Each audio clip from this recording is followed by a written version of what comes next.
Okay.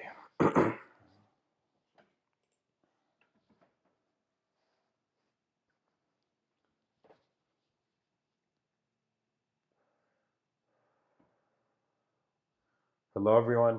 Welcome to tonight's episode. Hopefully, my voice is loud and clear.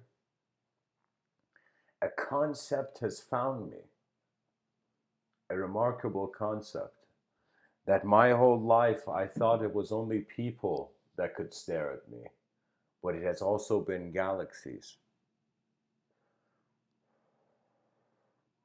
The world is, and in being, I can tell you that it seems like consciousness is here to be seen, that the mind of the human being, the body of the human being, it is designed to communicate and be heard. We don't have mouths to just chew, to just eat. I find the human being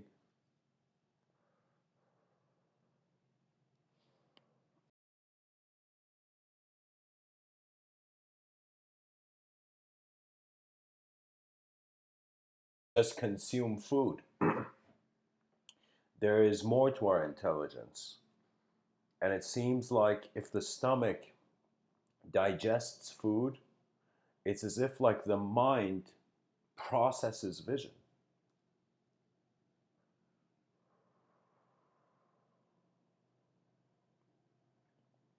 Isn't that fascinating? When a person is hungry, their stomach makes a sound. When a person's mind is hungry, the existential suffering. Oh, God.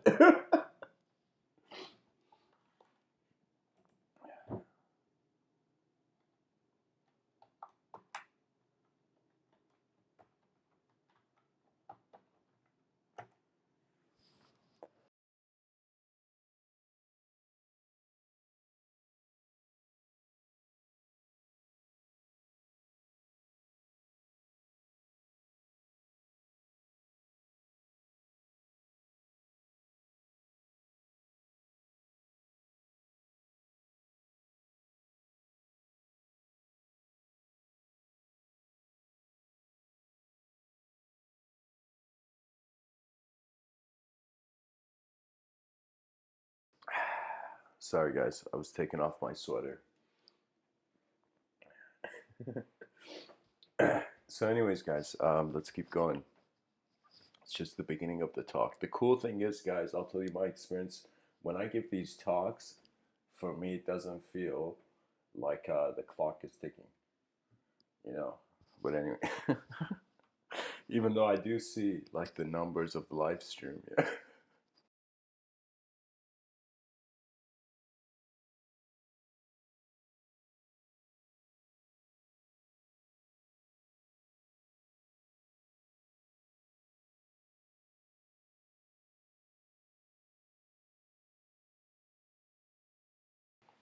Okay.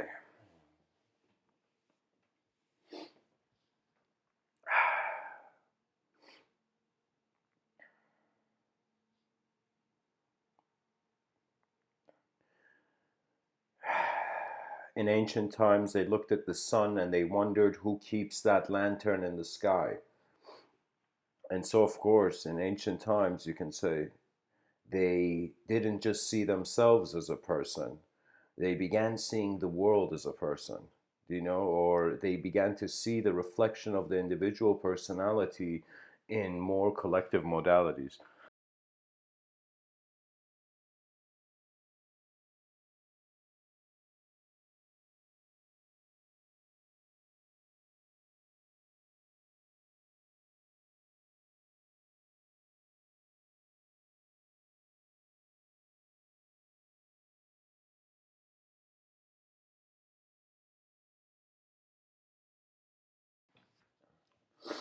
Ah,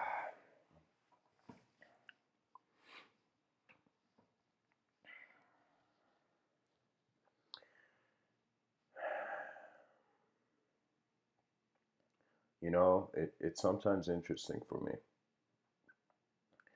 In my youth, I remember that I had a notebook and I would draw inventions in it, just random stuff.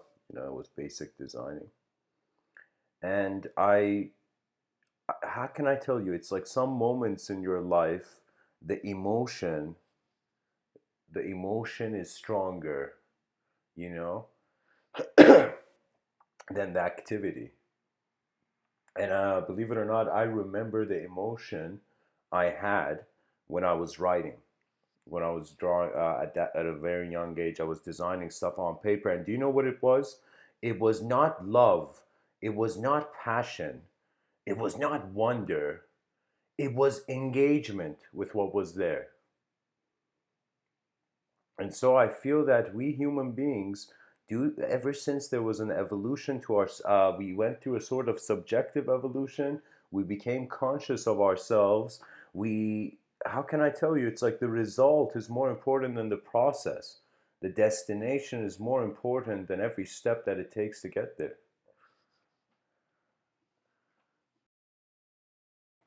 In my youth, it seemed that there was less to achieve. And it was as if it was an open buffet of engagement with various forms, various uh, structures to the world. But that's the thing, that we get defined, and we get defined through the lens of our own free will. That means whoever you are, if you're a conscious being, now we can kind of entertain Rene Descartes' mind body dualism. What does that mean? That means there are some conscious beings that are aware of, let's say, two dimensions, and there are some beings that are just aware of one.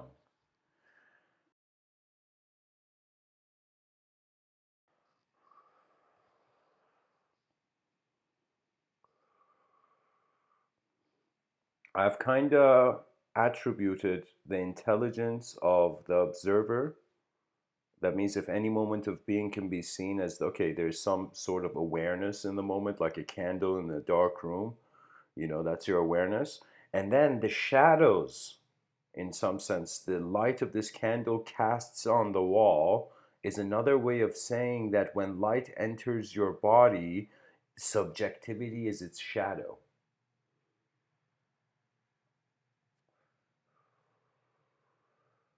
It seemed at first that the world structure was set.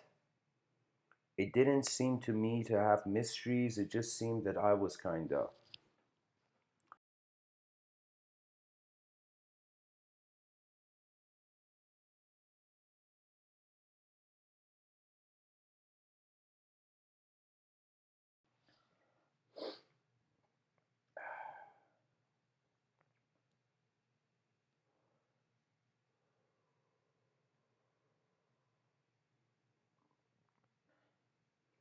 You know, it's, by the way, guys, this episode is a bit more open ended, but really, um, I don't know. I've often wondered that if we are to see a hierarchy to humanity, that means the average citizen, just pretty much every person, you have to wonder about the spectrum of perception you have. And that's another way of saying how values, as the world has been exposed to you, have developed.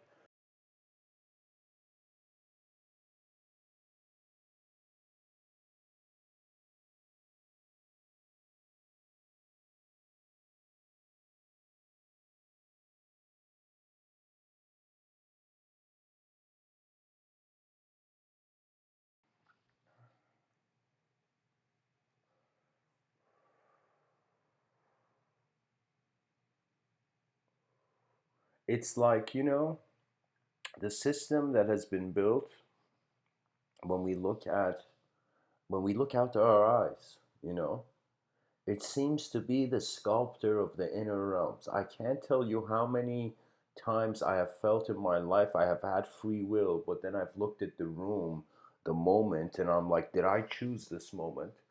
And I noticed that the free will that man has is really, how can I tell you, it's in his inner dimensions. That means it's like, how would I say it? It's like there's two spheres. One of the spheres is inside the other one, and the sphere that is inside is the intelligence.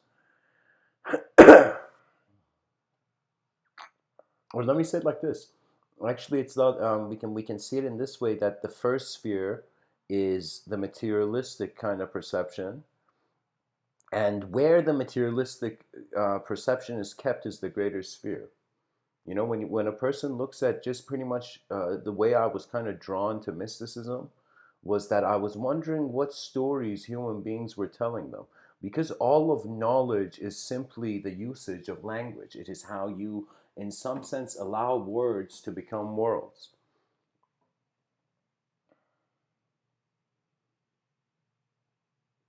And that's the thing. I think that till 2011, I was living as a blind concept. I was trying to be a statue in my mind. I wanted a certain version of things.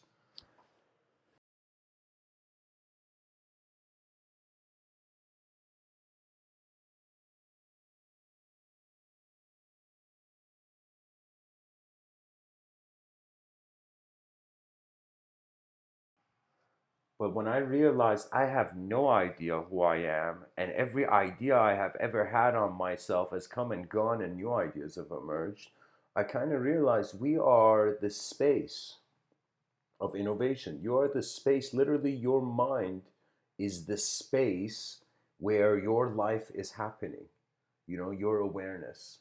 Now, when it comes to kind of confronting awareness and the self, the mystical problem was pretty much people came and heard about enlightenment. They came and heard about like these ultimate states of being, and they ran towards it. It was as if like somebody told them, "Hey, man, there's a sale in that store," and the guy's like, "Whoa, there's a sale? Can I get enlightened by this sale?" And the guy's like, "Yeah, go, run, run to the store." And so many people ran wanting to buy enlightenment, wanting to have an exchange. But I'm telling you, the deeper dimensions of this life cannot be bought. You can only enter the deeper dimensions of this life, hear it from Mr. Within, by abidance. Because nature has a mind. We are so occupied with how we subjectively perceive ourselves that we have made the objectivity lifeless. Let me tell you, the materialistic, anything matter is a dimension. What does that mean? That means even science is proving this. And let me tell you what I mean by this. Matter is a portal. Sorry, that's what I want to say. Matter, matter, is a portal, portal. So, what do I mean by this? That means when I tell you to look at a tree, and let's say you're a scientist right now, okay? Let's say you're Richard Feynman. The Richard Feynman has this great thing where it's as if he had a friend, and the friend saw beauty and divinity in like a flower, and then Richard Feynman was like, "I see beauty too." And I see the beauty of the scientist. When I look at that tree, I see atoms, I see the complexity, I see molecular structure, I see the forces of nature. Do you see? And so Richard Feynman, and if you listen to some of his interviews on YouTube, you get a sense that this man, any human being that gets somewhere in this world, it's because they've had a passion, and that passion ultimately is a vision that has come to them.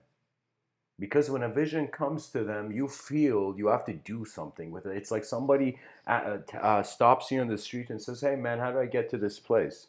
You know, how do I get to this location?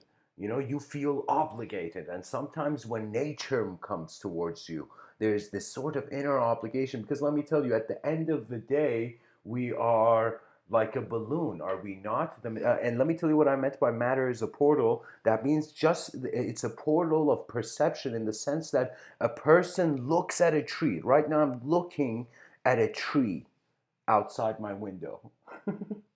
So this tree I'm looking at, this tree, I am simultaneously closing my eyes and visualizing all of it being atoms. So the way matter is being understood is that knowledge is an extra dimension in emptiness. The fact that there is something that can know is the weird thing, not the knowledge, you know? And it's not that it's weird, it's just that it's new. The new is always weird to the past. That's it. The future is always weird to the past. You tell me, like, even if we had a time machine and we went to our ancestors, you know, Our ancestors would be like, "Holy shit! Did you come out? Did you just float? Like, did you come from a ship? From the sky?" And guys, something about time travel I see in many media stories where they're getting it wrong. The time traveler finds himself suddenly in another time period, but he's on the ground. If time travelers traveled like 100 meters in the air, nobody at the time had enough sophisticated technology to catch them. You know what I mean? Here's the thing. I thought that maybe there is intelligence in this world, but the intelligence thinks human beings will get startled if they see it. There was like this in Star Trek. There was this. What was it called? The prime meridian. I don't know. It was like this command that you can't interfere with the evolution of a species in progress. You know.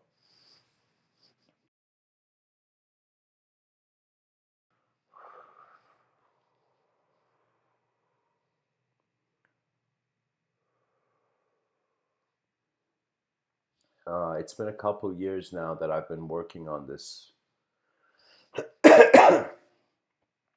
major scientific work of mine. And the way I've been writing this book is that different universes have opened up. And so I had to sit down and kind of linearize them. And what I mean by that is there's a character in this science fiction book I've written. It's called The Messenger of Giants. Hopefully, people can get access to it soon. There's a character at the beginning of the story where, if I remember correctly, he has a dream. The story starts in his dream.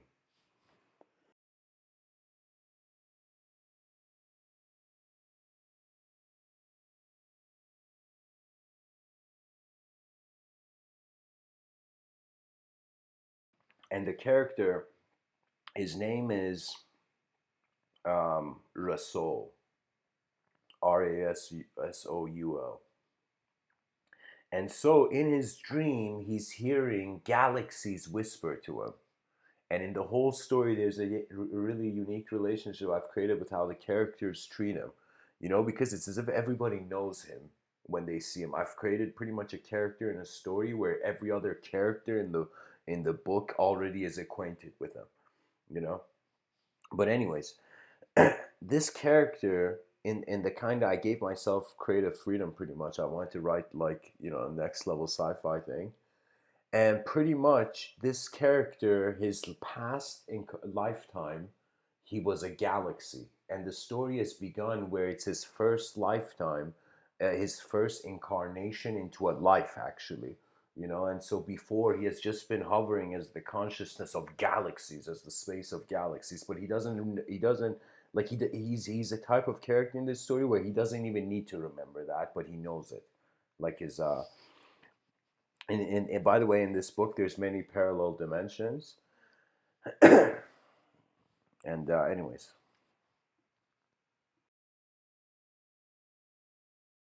oh, I forgot to mention the story is set in the year 5025. And the very interesting kind of society I had created there, kind of global culture, was that all of the people living on Earth, including advanced AI, robotic beings, droid beings, including aliens getting citizenship in humanity. Even their characters in the story where they're called star beings. Pretty much one of their parents was an alien, like an actual alien, you know. And so that's the thing, right? Even in the story, there are animals walking in the street who have advanced AI, like not AI, but advanced technology connected to them where they can speak and participate and even give comments and give speeches in the UN. So, anyways, this character, his past life, he was a galaxy, and so this was a concept that actually opened up to me in 2014 when I got a reflection in the moment that I felt this was the strong one of the, I can say, most fascinating moments and states of mind I've ever experienced. And it was a moment where my intelligence was questioning its own containment. I was not looking for a face in the void. I was looking for location. It was as if I was like, how is here here? And then sometimes the your attention can be navigated to certain I don't know, states of conception where um, it's strange. You don't exist to yourself, but because the cosmos exists, you are strangely the sight in the moment. That means that right now our civilization is nowhere close to even acknowledging this.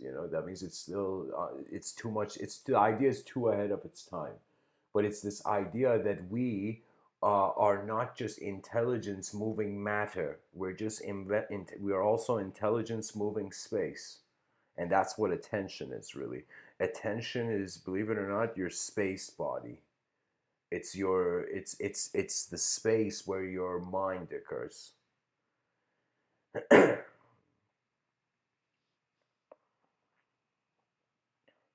The mind is super advanced, and I feel materialism, too much of it can existence here pretty much from your own eyes.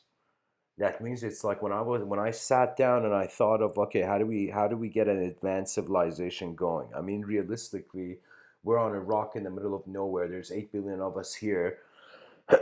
Now, the unique thing is when you look at all the species in nature, we are by far a species that is ridiculously the most in communication with itself. And I'm not speaking about species of a certain small size. Like, I'm not talking about the plant kingdom.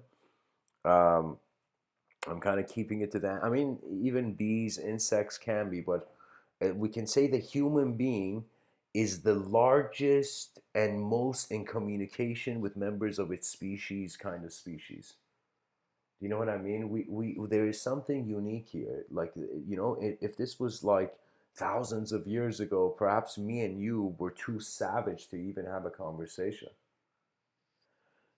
But because now we have managed to have certain commonalities, we have managed to realize our feet are in the same world. And when you realize your mind is in the same world as 8 billion others, it's kind of a cool place. It changes life from you just living your own life with your own dreams and own goals to being like, whoa, am I uh, piloting this plane of existence along 8 billion other pilots? Am I the advanced communication of the universe through the eyes of 8 billion human beings?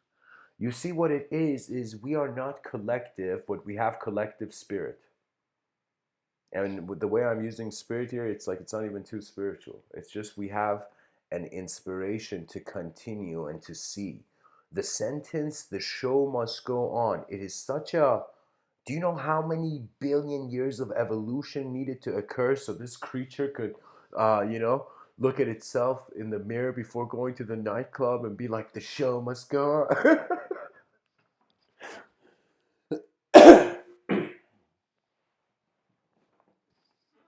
Life is really more than our thoughts. Our thoughts are just the most immediate access to it. And here's a cool idea. This is an idea that I don't know in my life somehow. I don't know. Let me tell you, you can be in the lowest class of civilization and in the highest class of civilization, but nature responds to how you see it. Do you see? That means most people, I don't know how many people on this on this planet have just touched like a grass, like a grassland, like a park grassland or something. Just put your palm of your hand on a grassland, and for a second, just slowly, uh, you know, um, as if caress the only planet that you have the privilege of knowing. I can tell you, it was life was in my youth. It was intensity. It was an intensity of just reaching. It was as if like it's like a young child. It's like you like for young children, like if you're a parent and you want to advance the attention of your child, you got to give the child puzzles pretty much. You know, the spirit of giving puzzles to children shouldn't go away, you know? And so, what is it is that when someone sees someone perform something at a level of skill, they get inspired to recreate their own way. Because I think every human being is smart enough to know that regardless of what they do, they cannot avoid the uniqueness of their DNA. That means it's like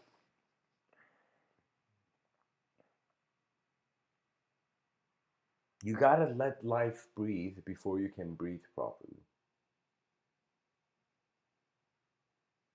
That's the most crucial thing. We have to let human intelligence breathe, and eventually it will use the past as a cocoon for a metamorphosis into a galactic identity.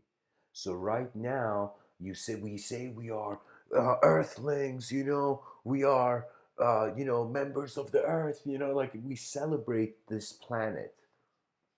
But I find it very interesting. How can you celebrate only a chunk of existence? How can you feel you're standing on the earth but not standing in a universe? Do you see? So the mind is this evolutionary opportunity where, like potential energy, the DNA, the biology enters. Do you know how fascinating the human intelligence is? It is not one intelligence, but we are conditioned to think it is. And that is why the world is caught between good and bad, between judgment and not judging, being compassion, being compassionate. Do you know how much of life is simulated language? Do you know how much of what people feel, how much of your memories is actually linguistic?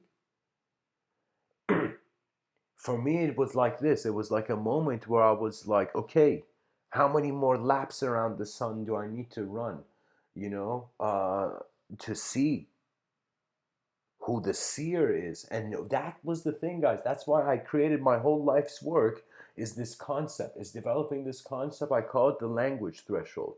It's pretty much me judging myself, having this sort of victim mentality, as if like, you know what that means? That means like when a person goes through a chaotic experience, they don't blame the world, they blame themselves.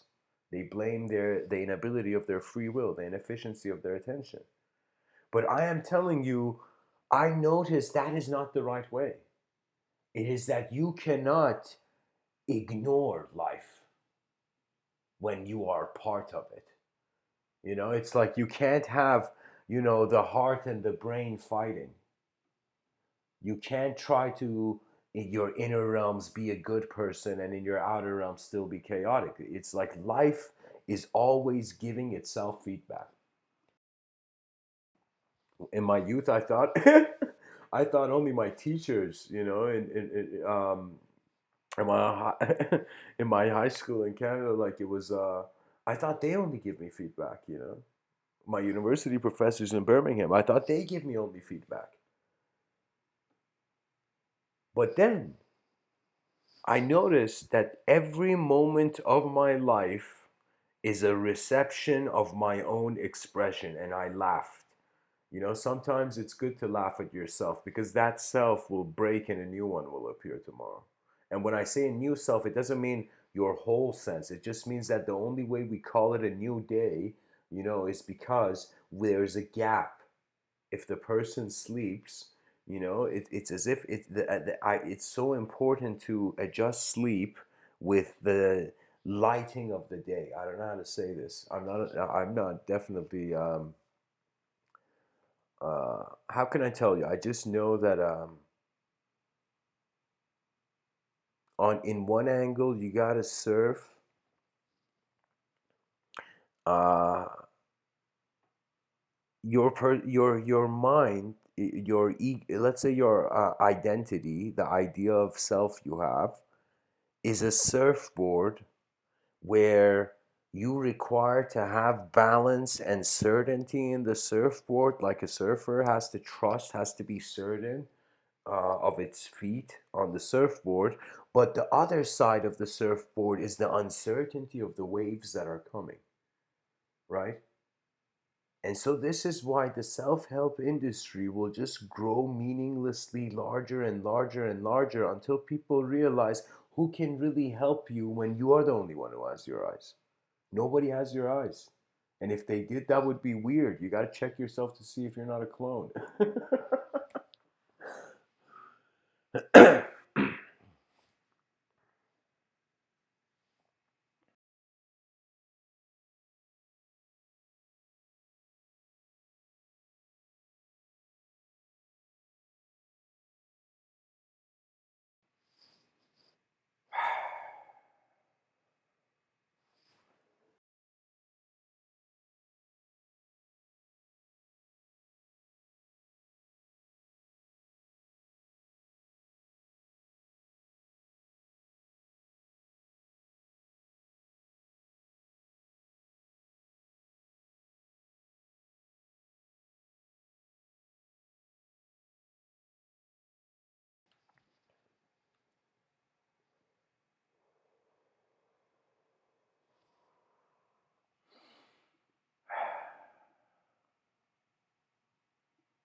you know, um,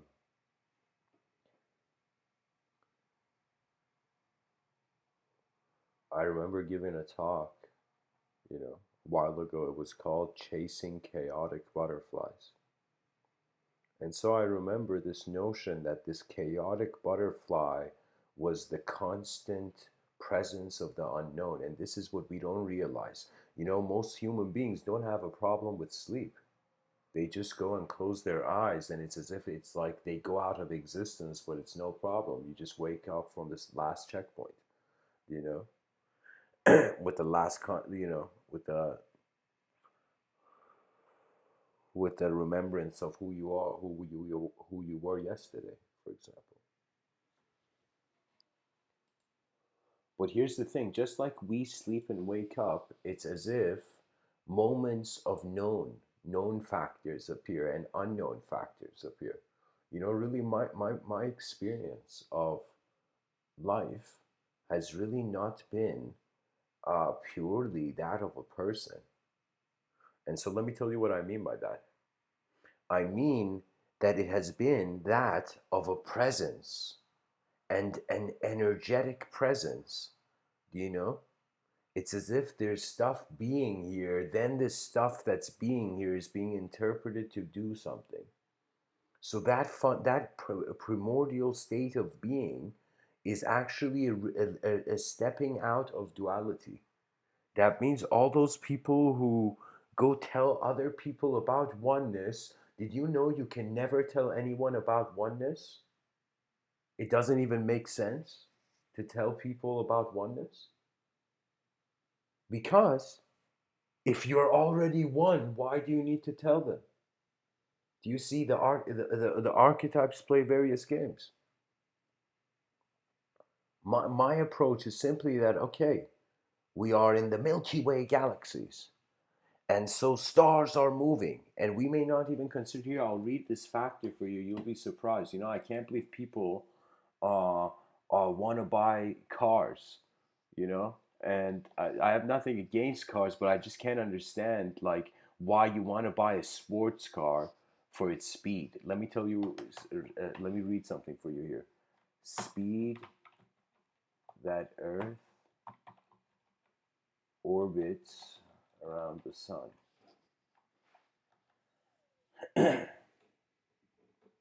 So the earth is orbiting around the sun. Imagine like you're going at 50 miles per hour, you know, on the street, as you're hearing me say this, for example, the Earth is out is going at a speed of 67,000 miles per hour. Do you know what that means? That means right now I am journeying around the sun at 67,000 miles per hour, guys. You know, that's why, I'm a pretty fast guy. And so is 8 billion other people. But I'm saying, like, it's fascinating that the Earth is moving at that speed. But to us, we feel it's as if the Earth is not going anywhere. I wake up every day, go to the same job. That's it. Where's the movement in that?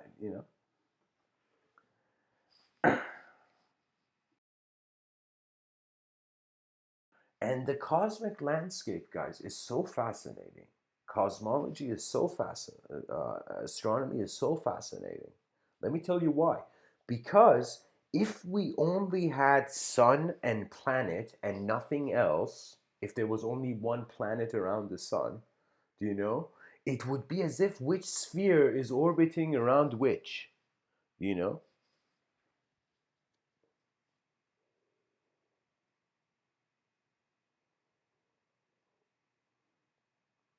But because we have moons, we have, how can I tell you? We have various planets orbiting.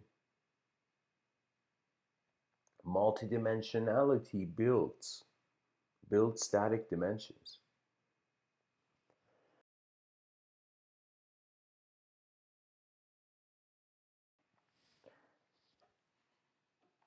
Here, I'll read you something even more next level here. Let's go. Let's see what speed the galaxy is cruising. Galaxy.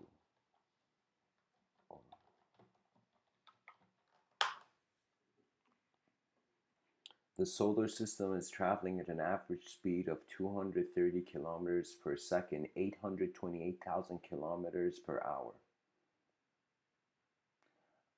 or 143 or 514,000 miles per hour within its trajectory around the galactic center, a speed at which an object could circumnavigate the Earth's equator in 2 minutes and 54 seconds. The speed corresponds to approximately 1/1300th of the speed of light.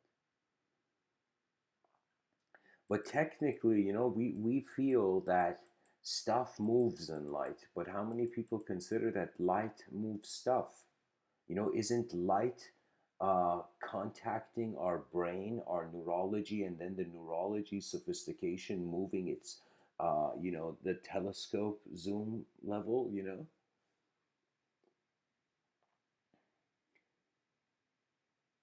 I feel we cannot avoid it. We cannot avoid an interstellar civilization. We cannot avoid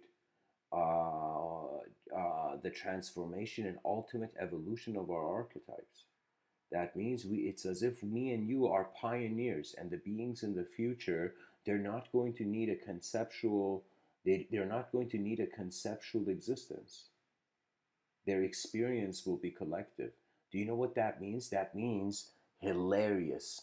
We should enjoy this privilege of being individually conscious, guys. It's like an oscillation. Creatures emerge individually, creatures emerge collectively. That means all of human psychology, if we take a materialistic perspective, is like the weather of atoms.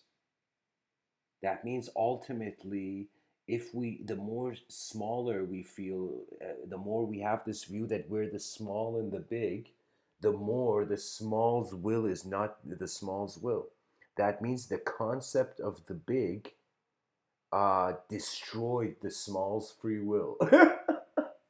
The simultaneity of the big and the small. That means the macrocosm, you know, is the microcosm is reflecting the macrocosm.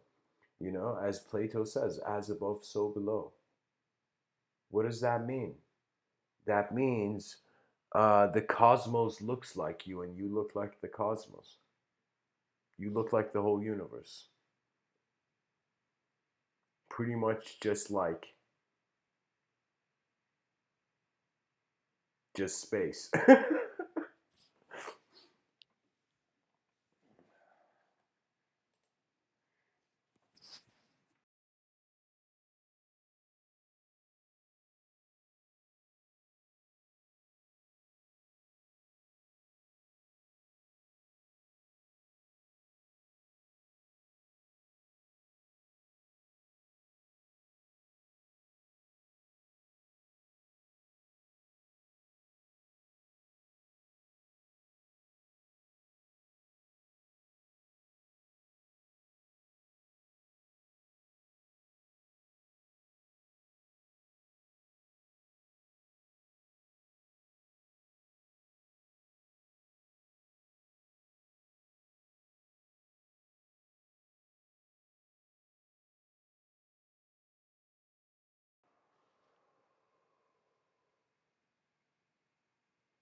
I mean, let's say it like this. Let's say our eyes just opened right now.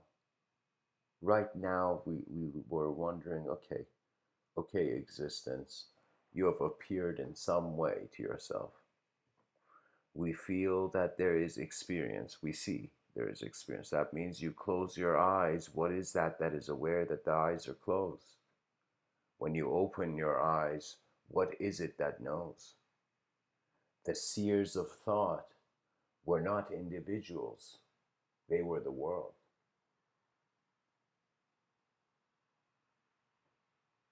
Drops inside a river do not have individual purpose. And a sort of evolution of our species, what greater romance can the individual mind know that it lived for something, that lived for something, that lived for something that was beyond its conception? And so that is the thing that we are not, I thought we were passing knowledge like torches. We are passing the unknown wonder that keeps humanity going. There was this show, Japanese show called Shingeki no Kyojin. It was this remarkable story where humanity, this in this universe, humanity was disturbed by these mysterious man-eating giants. You know, it's like this Japanese story narrative, and what happens is that there's a scene where there is a commander in this story, and the commander's name is Erwin, Erwin, and he is in a situation where all the veteran soldiers, and he's the commander of humanity's last hope, like last army, pretty much, you know, and they're outnumbered, and all the pretty much all the veteran soldiers have died except one of them. And so this man is such a tactical genius that he somehow realizes that it's like eventually all his soldiers will die, you know, and it's that situation where he has to use their last stands as a sort of distraction, you know. So he's such a multi-level thinker, this character, that it's as if he realizes the new the sort of new soldiers that were new uh, to that kind of uh, I think it was called the Survey Corps, something like that. Anyways, the commander airman realizes that the soldiers will not run into battle unless he runs into battle. You know, he leads them. And so it's this situation where he's gone, and the elite soldiers getting ready to take down the main bad guy, pretty much. And what happens is that Commander Irving goes and says, "This is our last operation, and we will be." And he says the truth. You know, there are two types of commanders. You know, those that use the truth and those who don't.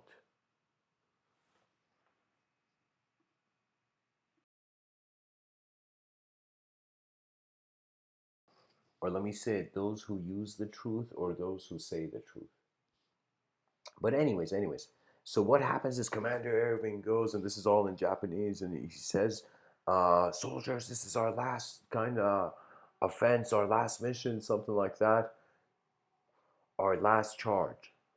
And he says we're gonna run towards the enemy, and they had these sort of kind of like smoke weapons. Anyways, when Commander Irvin says this, there's a soldier whose hand is shaking. All the soldiers are freaked out, you know.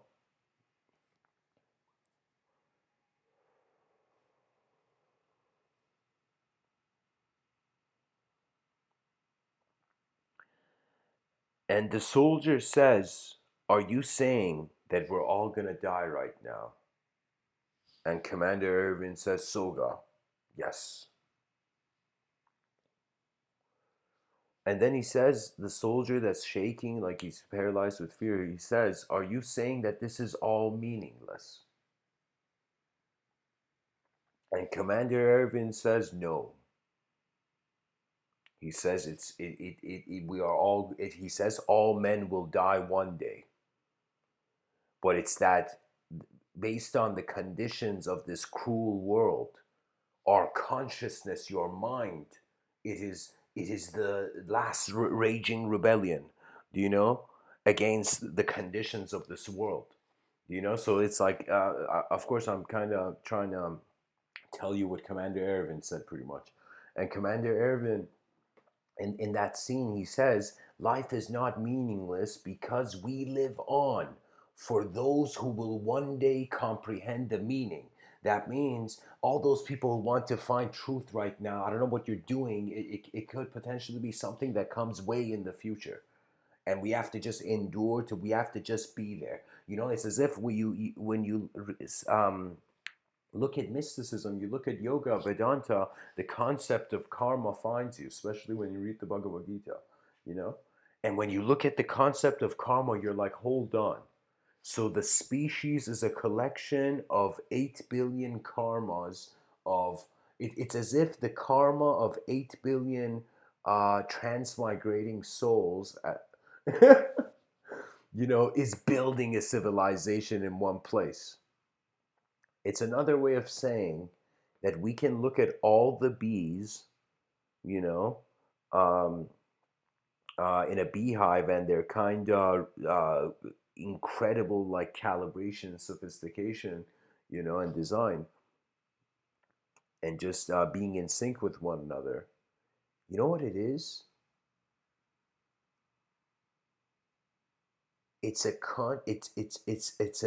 Your design is your access to a field of being. That means it's as if they're in the same existentially. What I mean, it's a fascinating. I'm kind of like over fascinating myself, but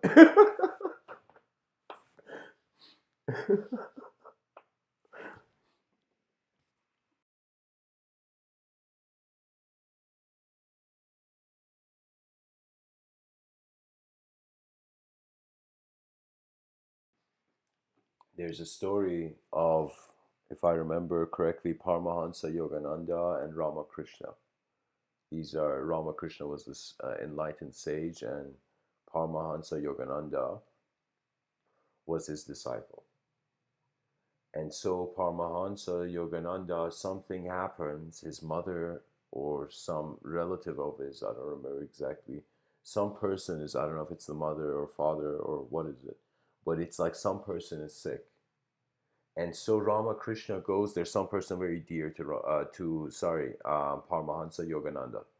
And Paramahansa Yogananda goes there and he says the situation to his guru, and his guru Ramakrishna looks at him and says, "Go pray, go meditate. Go ask God to heal that person."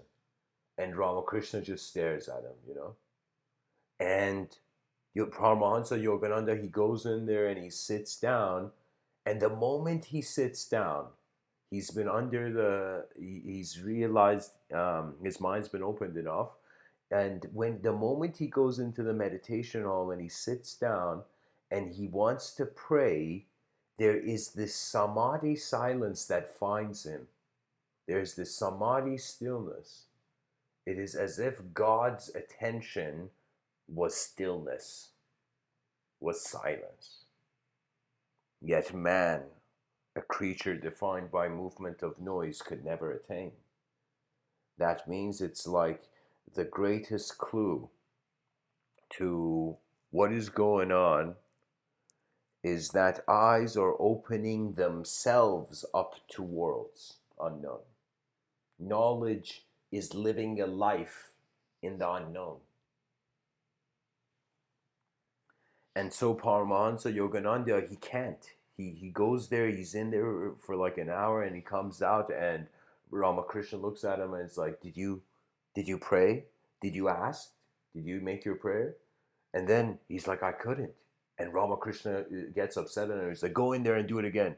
Go and pray, you know?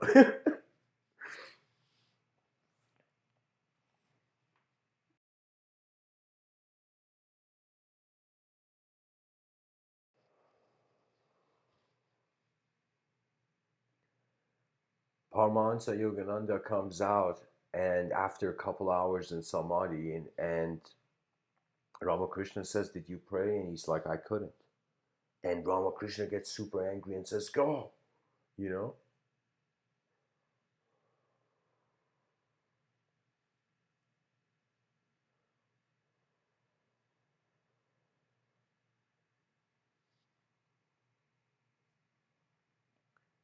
He goes in there, Paramahansa Yogananda, and he's there for many hours. Like it gets close to 6 hours.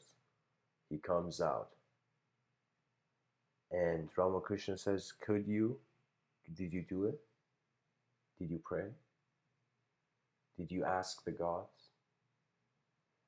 And Paramahansa Yogananda says, I can't. I just can't. When I go there, I can't. When I go near the gods, I cannot be a concept.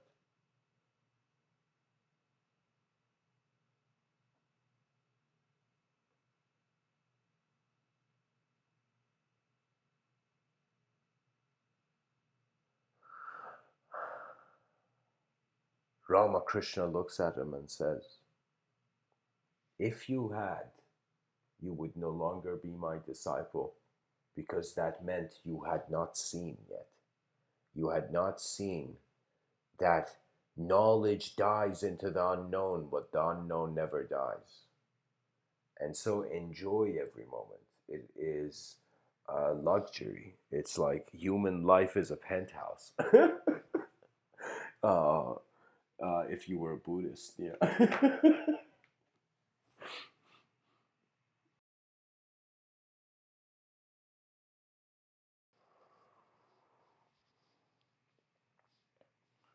You know, loneliness is a great teacher. And when a human being looks at life, it's like in your dream state, who's there with you? You know, dreams, even though when a person really becomes conscious in a dream, it becomes a uh, lonely kind of space. I'm telling you, life without mistakes is a picture that has no contrast. And so there has never been such a thing as failure. It has just been a different walk, a different angle to life than one projected before. You see, people are idolizing, even though I'm telling you, it's like you can say a university professor, you know, looks at, for example, young teens who have posters on their walls of an idol who, you know, doesn't even know the lyrics they're singing, you know, or doesn't care about what kind of lyrics enter the ears of future generations, you know. The professor may laugh and say, you know, like, be like, what is this? You know, young children are blind following these pop stars, you know, and eating Pop Tarts, you know. You know? And then we suddenly see this Himalayan yogi come into this um, professors meeting hours, time, and sit at the guys at the person's table, across from the professor, and say the same thing the professor thought of those kids. That means it is very rare if you're a human being who the unknown, you have stood your ground in the unknown. That means you have a comfort with various angles of knowledge. It is only when we fear the unknown that belief systems can hide our true intelligence. It's like, what is there really to believe? It's a changing world. What are you believing in? What are you believing in? You're believing in a snapshot of how it was in one day or in one moment? Even Heraclitus says no man steps in the same river twice. And it's not the same man and it's not the same river. Why does this ancient Greek philosopher say this? Because we have thought that we have to be stories. And the moment we're stories, we are a character defined by the setting. And so the laws of nature, existence, how me and you right now are atoms on some level, like how next level is that? It's like that's something you can always bond with other people, being around a campfire. It's like, hey guys, we're all stardust. Science is saying this, you know. That's like an ultimate honor, isn't it? That the universe thinks it's limited, but it's the universe. Your moment is divine because attention has work to do. And I am telling you, we can it's this is what's happening. Pretty much collective narratives are going to be inspired and we're going to rhythmically move, and AI is going to be like the eldest son of humanity. What does that mean? That means man is building something and the future helps him build. That means imagine we get such a fascinating idea of how this our civilization looks like that you cannot stand still. You cannot waste your time behind pixels. You must live for a world that you're in once.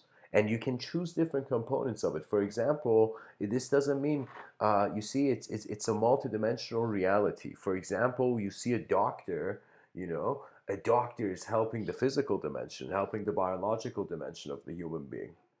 You see?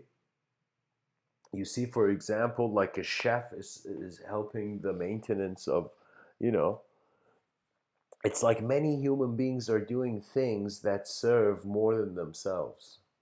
And the ultimatum of all this is a civilization that stares at a recovering Earth from the orbit. Civilization 2.0. Ah,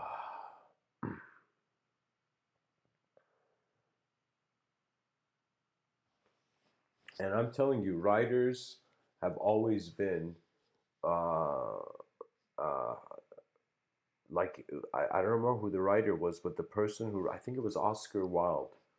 Oscar Wilde wrote this story of Dorian Gray, which you can say that was the first story that attempted immortality. Not attempted. It was a way of. It was a technology of. It was It was an abstract. It was a fictional technology to be immortal. You know.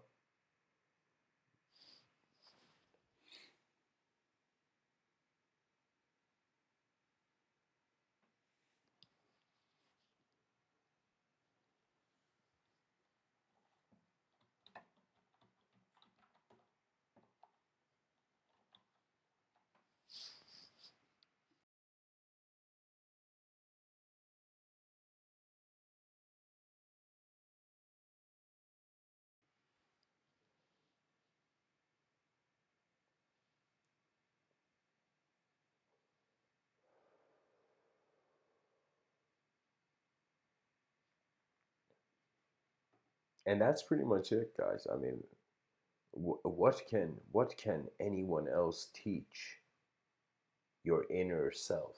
really. For me, when I was in my youth, I would, when I was really young, like 8 years old or something, I would collect rocks. And it's as if now I can tell you I am doing the same thing.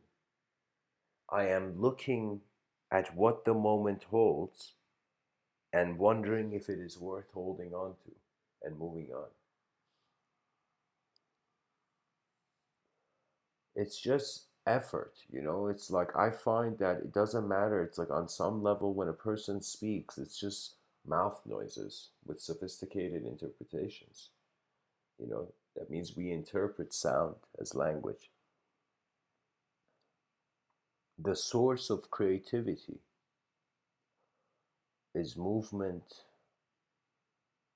in the unknown, thus rendering the unknown the mover of knowledge. That means the puppet is like, yo, what are these strings? And when it realizes it can never be in the dimension of conception as the puppeteer, you know? That means it's another way of saying we can totally realize that our whole universe, parents, you know, and the concept of reproduction is as if you can say galaxies have a good time too. You know? The cosmos is magnificent because really it's us painting language over form, painting language over uh, objects. And it's a cool thing to realize this. I mean, the Buddha realized this pretty much. The Buddha was like, okay, objects, their nature is empty.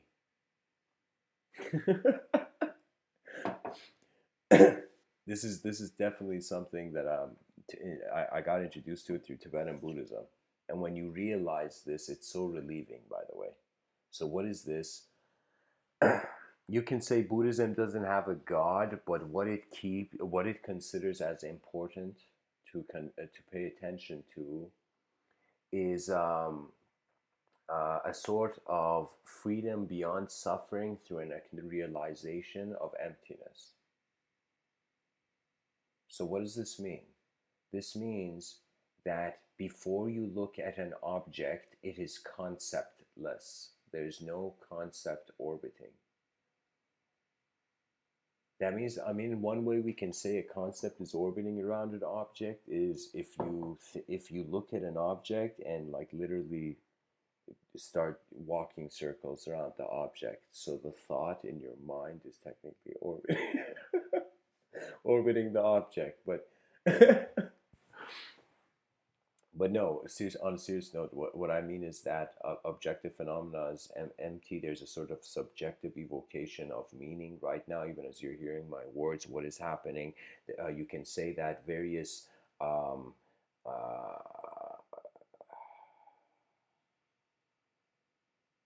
various points of reception through their own unique reference receive. And it's like when I realized every person I have ever heard speak, I have heard my experiences of those concepts that they say, not their experiences of their own concepts. It's like it liberates you. You know, it's like you no longer want anything from others. And this, I don't mean this like as a sort of, you think this is like I'm saying something like a golden rule or something. I'm just saying life is not per se about uh, driving it like a robot till the end of time. You know, it's more like it's doing its own thing. You're a part of it when you can accept the presence of the world before you, when you can respect the world that was here before you were born and that will be here after you're born, then you gain access to a gentler archetypal reality. That means there are some people who they may be walking in palaces right now, but in their minds they are walking in deserts. And there could be people, you know, who are in the worst, you know, conditions of poverty in many third world countries, yet there is a heaven, there is a hopeful heaven residing behind their eyes. Now, whatever that is, whatever ambition finds the human being at a moment of confrontation, really what it is we're playing catch with incidents. That means anytime I've experienced like something intense, it's as if something was thrown, something out of my conscious range of will. And I'm telling you, usually I'm a very alert guy. So what does that mean? That means everywhere I go, because I look at there's a sort of geometrical kind of geometry is a part of my perception. So anytime I go into a space anywhere, I it's as if my attention notices the lines, the straight lines in the room. So I kind of, how can I tell you? You know, it's like a person looking for straight lines in nature, or imagine a person looking for uh, uh, non like like abstract lines in a kind of, I don't know, cubic room. I don't know how to say it. I'm just pretty much telling you, if you realize before who you were as a character in a story, life is just design moving, and somehow there is a space where some part of this design, the biological body, has become conscious of itself. It means, uh, meaning, language is hollow, but we fill it up with our experiences. And the evolution of language can only mean the eyes of people changing. uh yeah, Chrissy, in the chat section you say I look for patterns. I it's Let me tell you, here's the thing. I was explaining this to someone the other day. um uh Let me tell you what it was. It was a strange thing, actually. I was saying it to my brother, you know. But I was saying that I have an experience where throughout the day, I am not a concept, believe it or not. That means if someone doesn't speak to me, or if I don't have anything to do externally, let me tell you, like, for example, like um, that moment when I come home and it's like the tiredness of the work you've done is echoing in in your physical body, and you just lie down on the bed, you know. And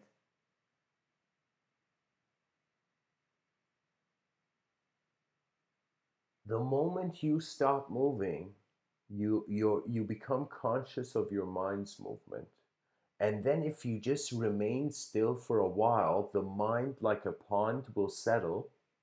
And when it settles, it just becomes an instantaneous sight.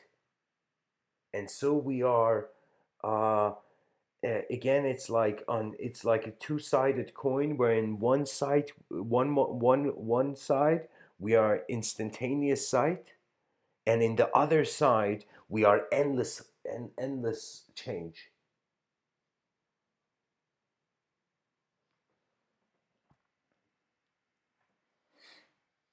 I don't know. It's there isn't language is there, like it's been some years now where, even though I speak, like I give these talks constantly, it's there's the silence has become joyful for me, and it has been since my childhood, you know. Because you know, it's kind of like the karma of doing something in this life is like instantaneously the energy it's taking to do it, you know.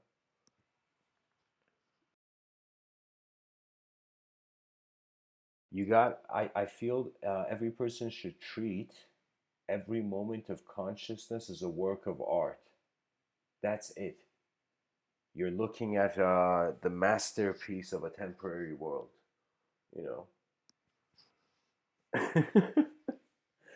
Drawn by eternal forces, you know.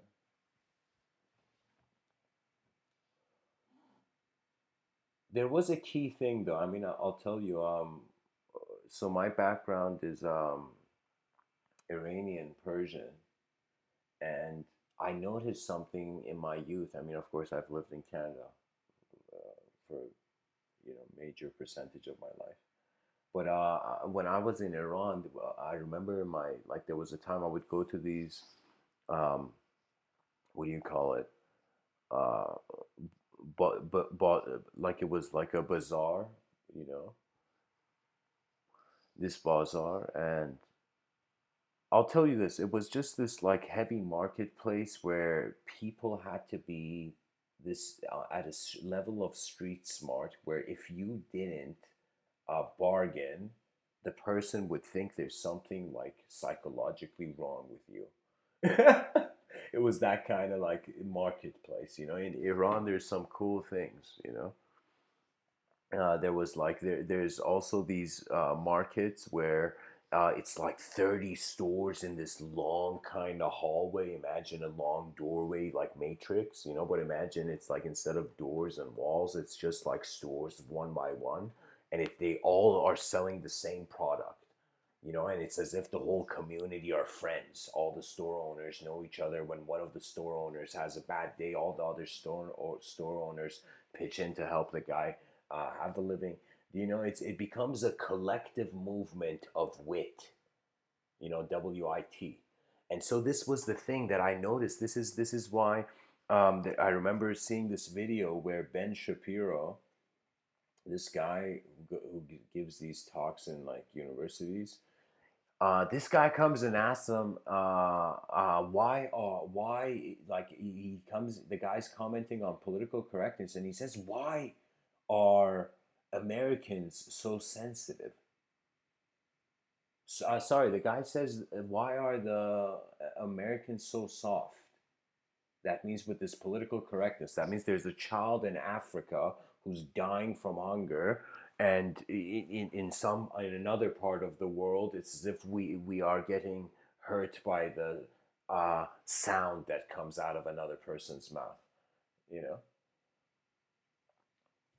I think depression can be erased on a mass level by realizing your ancestors had to go through much more heavier shit than you are as a human being. You know, and we have way more things to engage. We are, it's like whoever's alive in 2020, you have access to such an advanced landscape of tools that I don't know how to say it, but I feel the educational system will die if new ideas are not injected into it. And new ideas mean that a curriculum has to be adjusted with a new framework of collective values.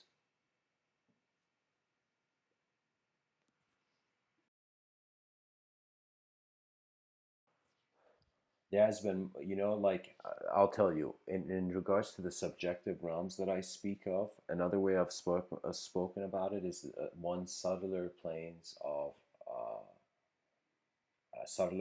abstraction and imagination. What does that mean? It's like your imagination is an invisible room. All these words that you hear me say, these are somewhere. Their inspiration, their design is somewhere in the sphere of the awareness of the mind, which we consider local in the brain. So what does that mean? That means imagination is not tangible, but there is a visible design. Like right now, I can imagine like you know, a glowing like blue cube just hovering in the air. I'm visualizing it right now as I'm talking to you. You know, visualization is very easy. Everyone, even young children do it. You know, that's how they're taught language and numbers. You know. So visualization is very natural to human beings. It's instant. You can instantly just visualize like anything. You know, if you've experienced an image of it and a similar connection to it. But anyways, so I can visualize right now. Right now, I see it. You know, I'm looking at, even though my attention is like on the corner of the room right now, but I'm visualizing right there. For example, a blue cube glowing and moving, and it's slowly spinning around itself. For example, now that imagination is not tangible. I can't jump up and grab that blue glowing cube. It's not tangible, it's not physical, it's not of the same physical density, but it has design. You know, how am I talking about it? You know, it has design, you know, so it exists. Language has a level of a dimension of existence which is pure design. And there are states of mind in this world that not just in, I don't want to say in this world, but there's a state of being where it is pure geometry. It is everything is so and it's living geometry. It's the most beautiful thing the inner eye can see. It is when I say living, it means it's alive. Like when you look at the human body, you notice just the nature of a human being breathing makes you feel comfortable. It's like there are some people who, when they, for example, uh, uh,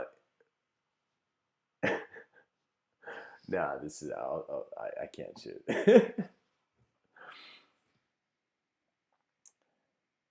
I don't know. I just want to say that regardless of the state of mind and the alteration of it or how good the party is, um, life should be piloted consciously. And it's not that it should, but it's recommended.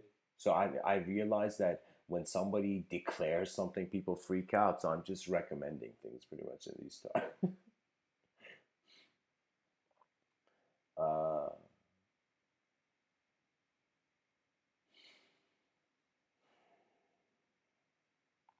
when galaxies stare at you,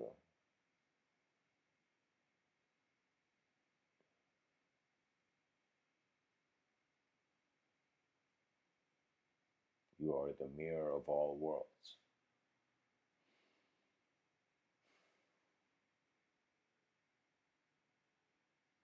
Really, the nature of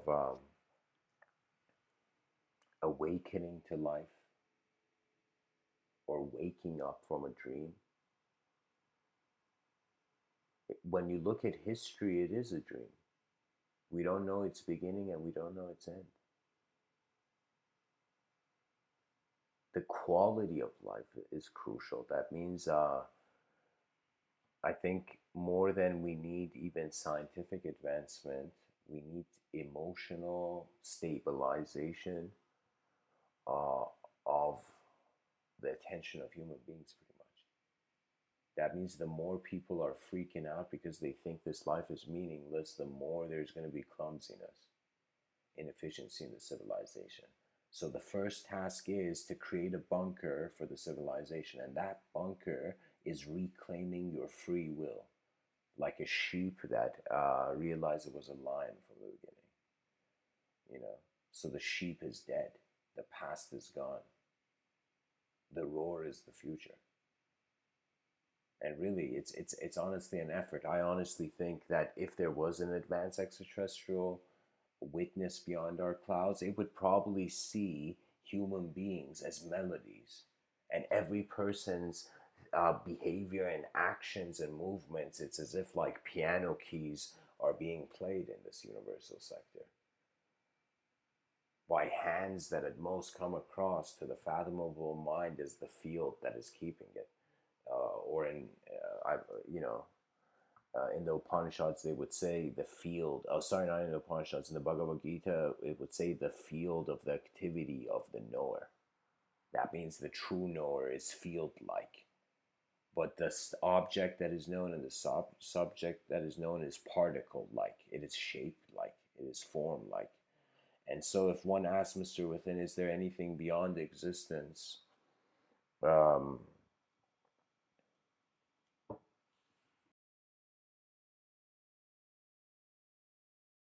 if non existence is seen as a door, yes. That's it. That's all I got to say about that.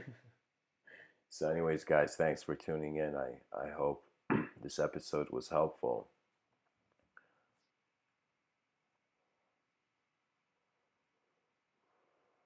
And I don't know if I was to consider that how much of life is a concept and how much of it is something is an unknown experience collectively happening.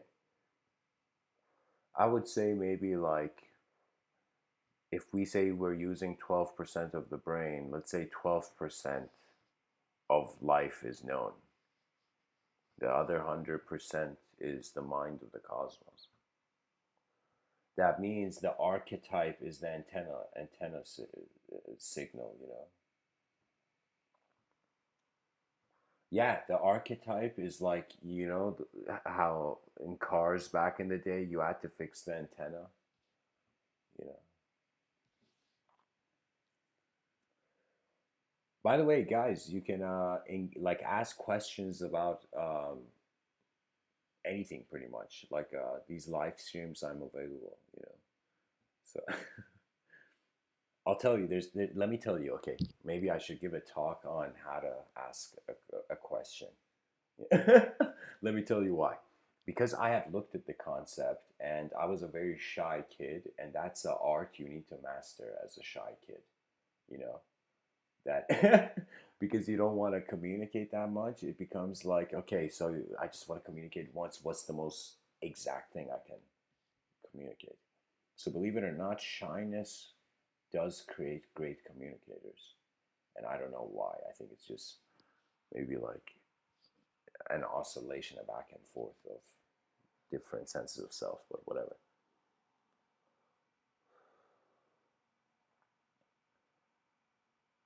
It's like the signal is unknown, but the satellite receiving it is known, you know? So biology is receiving itself subjectively in a spherical awareness. And I think I know what it is, guys. We are conscious fire. That's a strange statement, but let me tell you why. We are something that is dynamically happening, like imagine a candle burning, but we are conscious of this light. That means we are self powered. And let me tell you what I mean by that. Our free will is self powered, is solar powered. It's like, guys, everything, all the words I've ever said, you know, this moment and all of existence is sponsored by the sun, you know.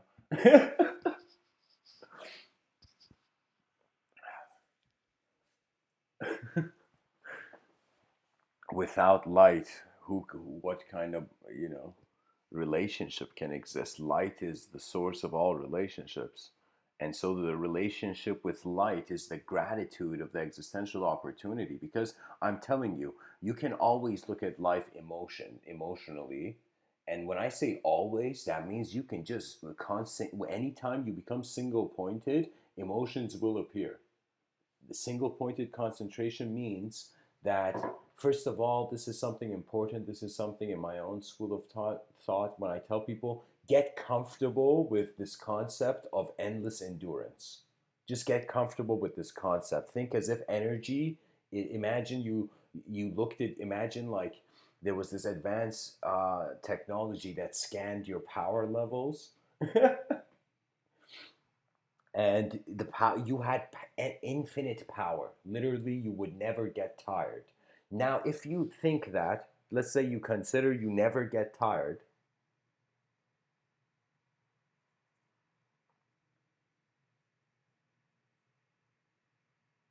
the effort continues. That means when I realize that life seems to be, the purpose of life seems to be the evolution into greater sight, it's like, what else can you do but continue? You know,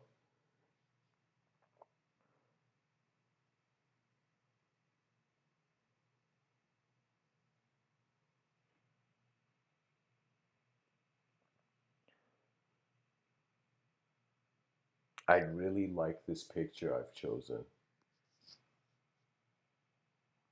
And I think I really like it because the type, like the word Mr. Within, like fits in. Like it could actually be part of the picture.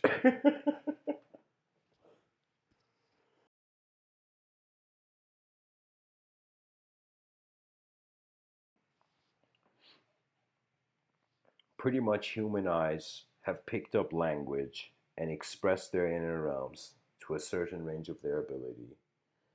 Um, but attention is the main factor. And to study the unknown movements of attention is the most intelligent thing you can do as a human being.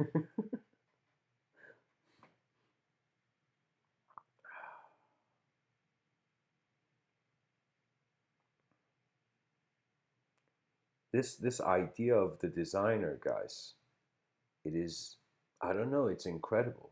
In my youth, I felt there was something missing. And do you know what I later on realized that was? Just more focus on life. And that I realized the concept of efficiency arises through importance. Anything that is important for you, you instantly become good at. Anything that is not important for you, you just stare at.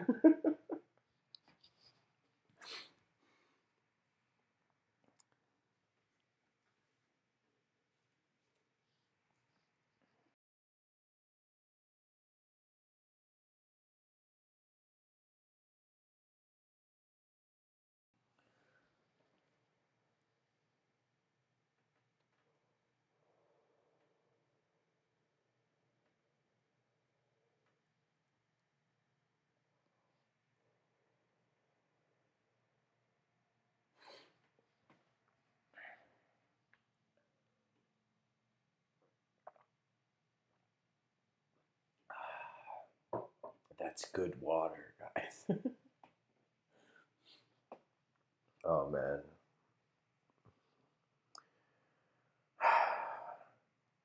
I mean, really, guys, as a speaker, as someone, any human being who wants to communicate, really, when you look at it, it's so language is so limited to duality and to uh, a sense of linear time that it's like we're either discussing past events, we're either discussing future events, we're either discussing present events, or we're silent.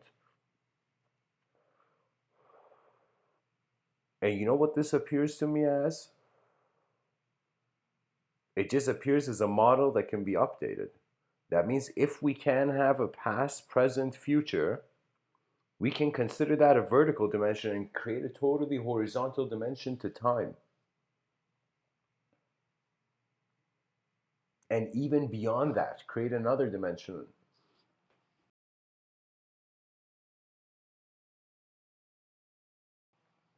a sort of XYZ consciousness, to one central point.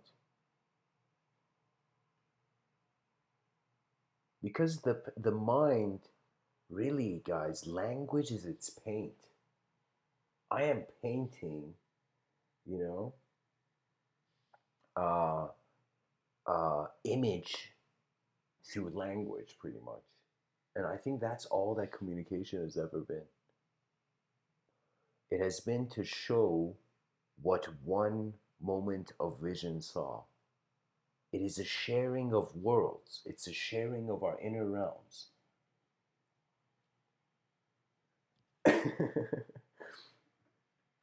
So, Clinical Sword, welcome to the chat. Don't freak out.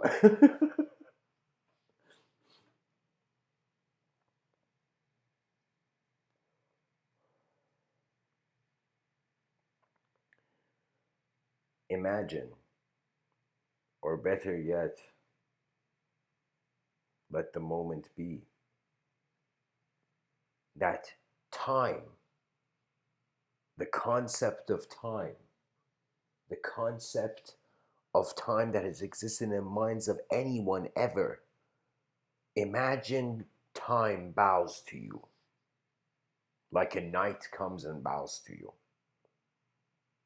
Now imagine language, like a knight comes and bows to you.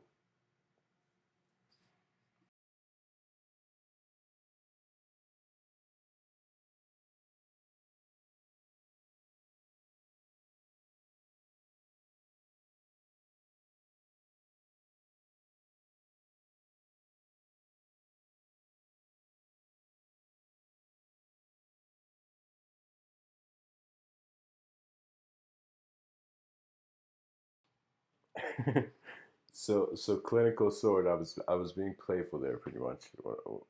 But anyways,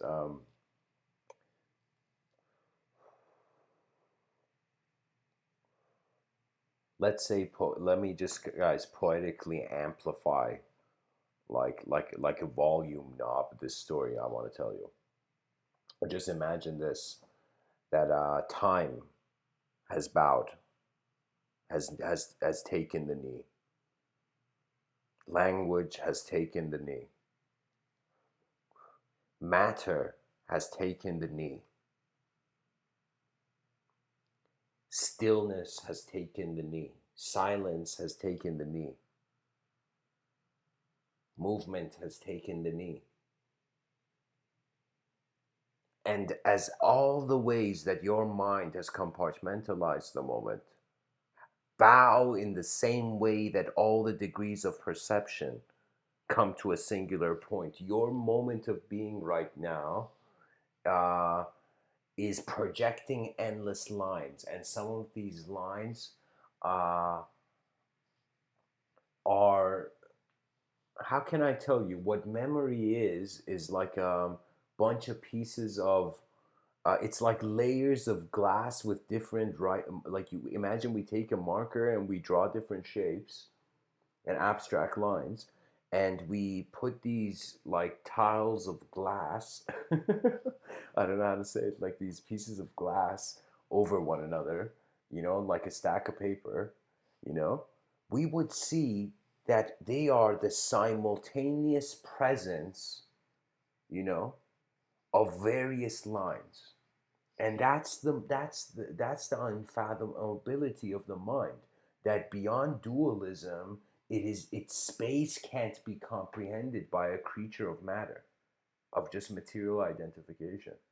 That means Mr. Within is saying, how can you be a material creature without having the polar opposite to have a meaning for matter?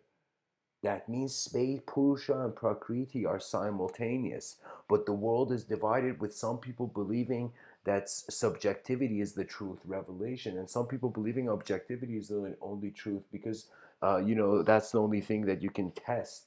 How can you test the thought? Can you put a thought on, under a microscope? You cannot put a thought under a microscope because it is the projection of the personality as the energy of the moment.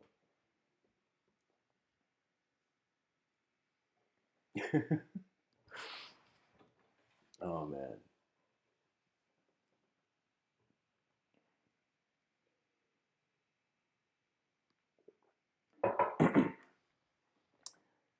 I feel there's two kinds of meditation, guys.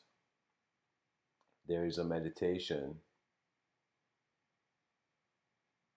of that the self moves the world, and there's a type of meditation where the world moves the self.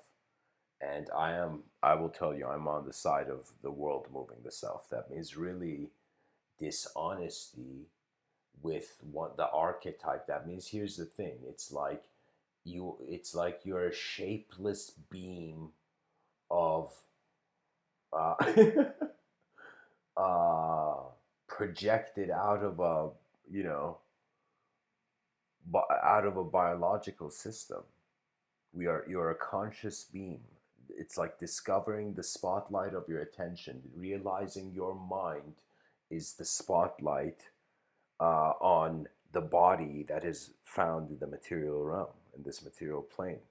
And when I speak of dimensions, the best way I would like to speak about it is that, like a pilot, I'm choosing the pilot analogy. That means really it's like pretty much when it comes to the inner realms, I only see advanced communicators and pilots of consciousness. There's no other thing. I don't see concepts of astral projection, or I don't see heavens, infinite, heavens of different calibers. It's like, I am telling you, you only want heaven because you don't like what's on earth. And what's on earth is the confrontation of a temporality that is strangely has this eternal urge to continue. That means, isn't evolution like another way of like, isn't continuity another way of saying eternity? And this urge to continue seems this endless want of existential design to not have the experience change. Well, you know what that means? That means it's like the soul is oscillating between the known and the unknown. But what the soul is just a factor, and it's like unknown at times and it's known at times.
I remember there was a night in 2015, and I was really busy with these talks. There was one night I got a realization that I'll never forget. It was like an apocalypse in my inner realms. I suddenly realized as if there's something is so behind, so late. It's as if I don't know how to tell you, but there was a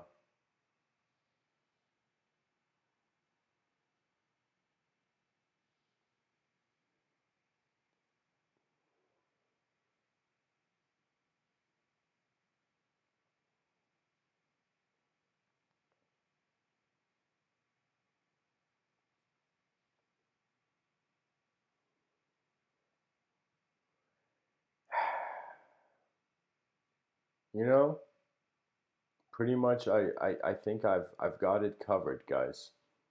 This whole plane of existence, there is the zero dimension, one dimension, the dualistic dimension, and then infinity. And guys, it's so perfect. I don't know why, at least to my mind, maybe because I created the concept. But like, there's something in this view that once you confront the space, you imagine you let's say you don't know who you are and you're just studying the moment.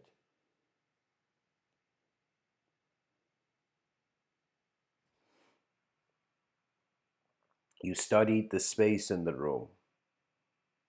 You studied the room and the simultaneity of space and the room. Then you studied a single object, a single form in the room. Then you became comfortable with all the forms in the room, all the singular ways of acknowledging things.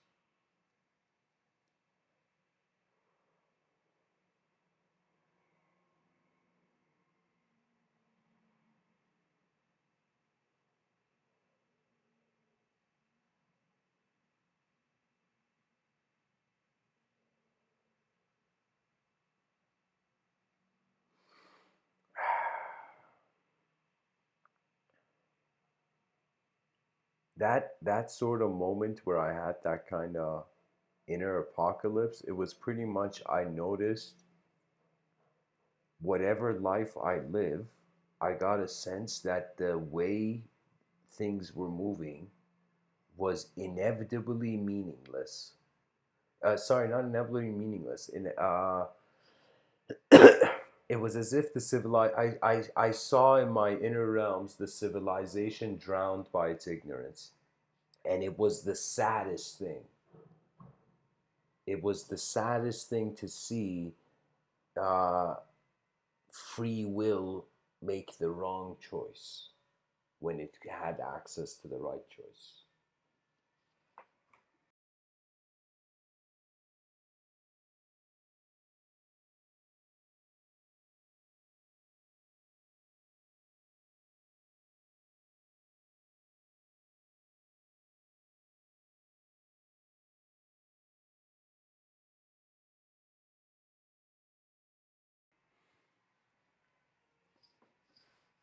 when it comes to infinity, isn't that what the fascination of the human being is? Isn't that the kind of archetype we seek for in movies, trying to be infinite?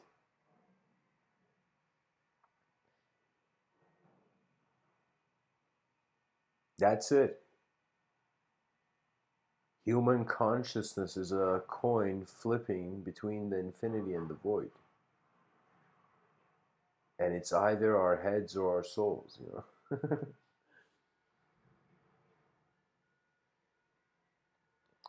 You know, it's not it's you know, clinical sort. That's an interesting question you ask. And so, guys, clinical sort in the chat section. He says, "How do we make this time around different?" Here's the thing. The first thing is that we can't. We look.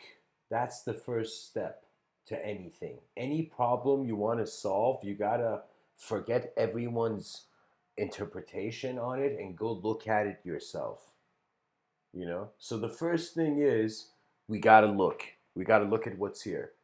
You know. Now when we go to look at, as beings go to look at and see what is here, we are seeing our inner realms. We are seeing what we can see. So we are noticing that we are like a broken mirror of one planet, different reflections of one planet, one moment.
Henry David Thoreau says it's not what you're looking at that matters, it's what you see.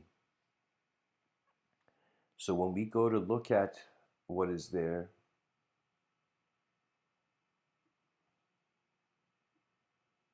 just a second, guys, my laptop has 13% battery.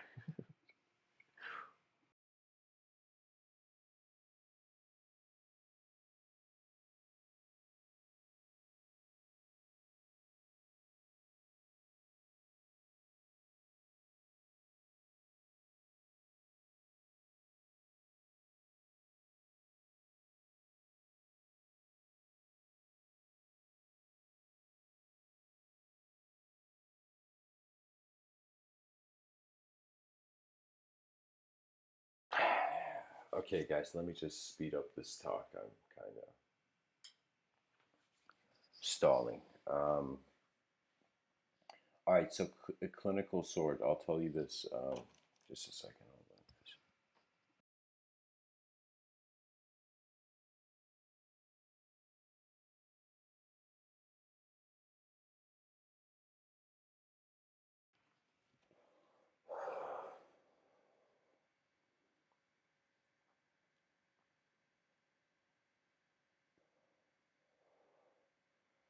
Pretty much, this is what happens. Okay. Uh, every human being is a sort of unique angle of how this planet is real. So we can say every person's conscious moment is a storehouse of inner translations of the outer realm. What does that mean? That means there's worlds. The world is leading to worlds behind our eyes, pretty much, when we move in it.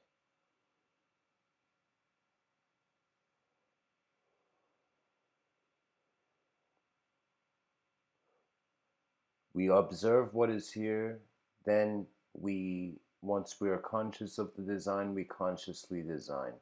And then the situation comes to a sort of realization, okay, what is the option?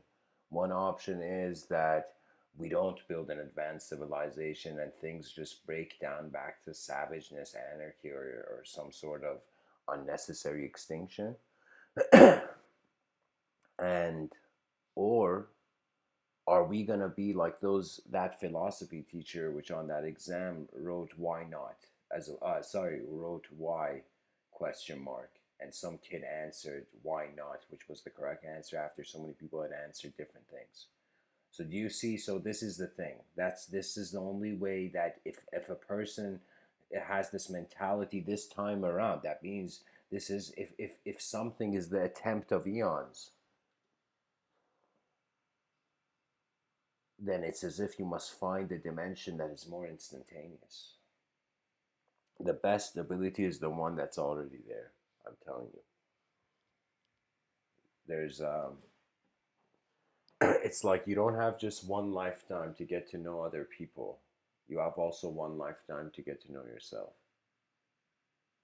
And in getting to know yourself, there's two ways of getting to know yourself. And what that means is that you either see yourself separate from all this stuff in front of your eyes, or you don't. And the only way you don't is because you see the potential of something.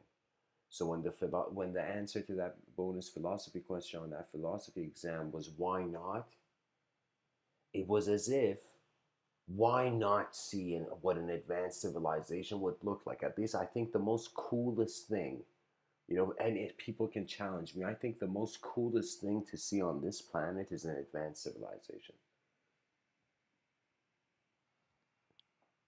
The most ultimate advanced civilization. Do you know what I mean? That means a civilization that has made such incredible decisions that it's as if our future, children's children will look back and be like, holy shit, look at how far ahead of their time they were.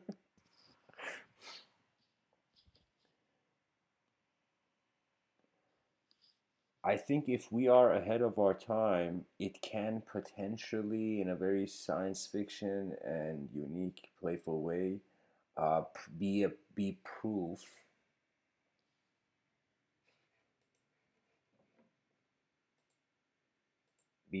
for the. It's as if when we live consciously,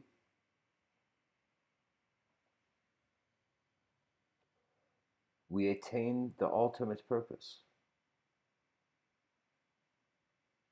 It transforms from ideological landscape journeying into a sort of, you accept your simpler self, which is rooted in existence, just being here. So it's as if you getting comfortable with a sense of self that never was a self, was never contained in a sort of modality.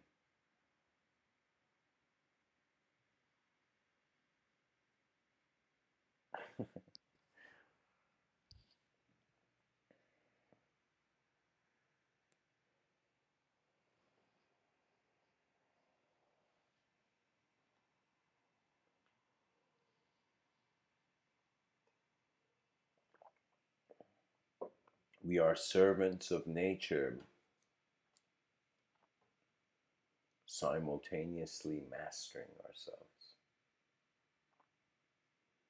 I think the human being must realize it must be in a symbiosis with its world, and that's a strange idea. That means symbiosis means when two different organisms are living together, and I'm suggesting that we are actually living with a planet that is as alive as our attention is. And so the mystery of light before it enters my eyes, it's as if the mystery before light enters my eyes and the mystery after my eyes are both of the same vast unknown, you know, endlessness.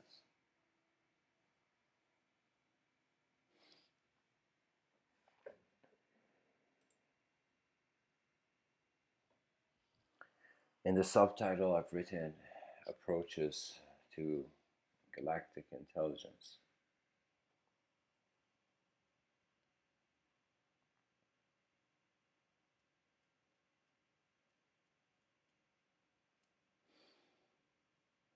Let's say there's an archetypal shift. Let's say, imagine how strange would it be if, how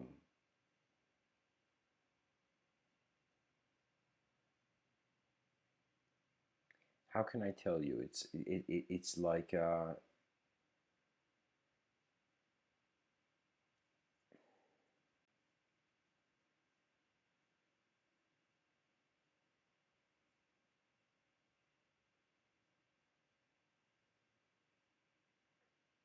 it's like phase 4 of civilization 2.4, 2.0 is inconceivable. You know what that means? That means once we completely reach the maximum output of individual conscious intelligence, we will reach a point where we will not even have a collectivity at that point as beings. Let me tell you why. Because the moment you have collectivity, you have individuality, but you have all individuality. So, what will happen at that point is where I would say it is the erasure of one. Uh, it's like a portal was cut in half, a universe broke. So, phase 4 would have to confront the breaking of the individual conscious conceivable universe. And I don't want to like that. These are of course certain ideas I'm perceiving as. I'm just some guy in a, like, you see all those stars back there in the wallpaper. You know, I'm one guy among all those stars talking. You know.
By the way, quick recap on, in case some people are new, just tuned in.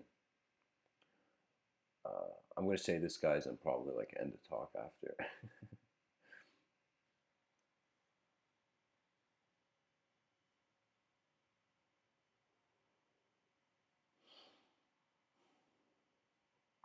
Phase 1, civilization 2.0, get the whole civilization into sky cities. We utilize three-dimensional space to handle overpopulation. Phase 2, once human beings are living in the orbit, they are no longer an inefficient influence upon the nature of the earth. And it makes sense to kind of lift ourselves into the sky because man ultimately is getting fascinated by his technology, and technology is a deviation from nature. So it's like it's not wrong that man has technology, it's just that man, it has technology simultaneously where he has nature. And if we can take the consequences of the effects of a technological civilization into the sky, the earth may heal. Now, phase two would be the healing of the earth. It would pretty much be this massive kind of botany project where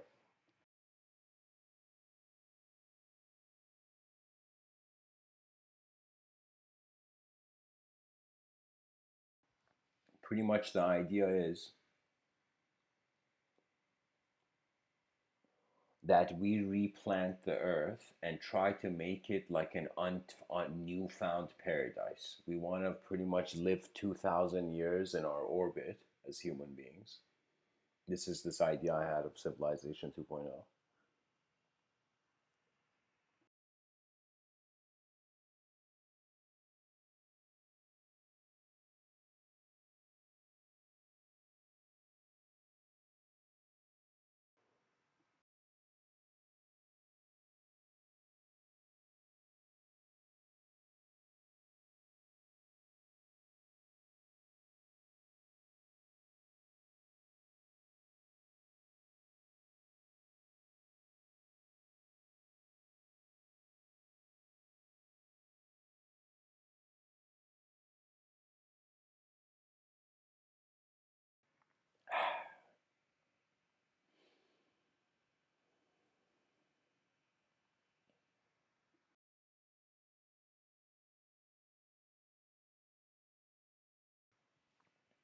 To continue, guys,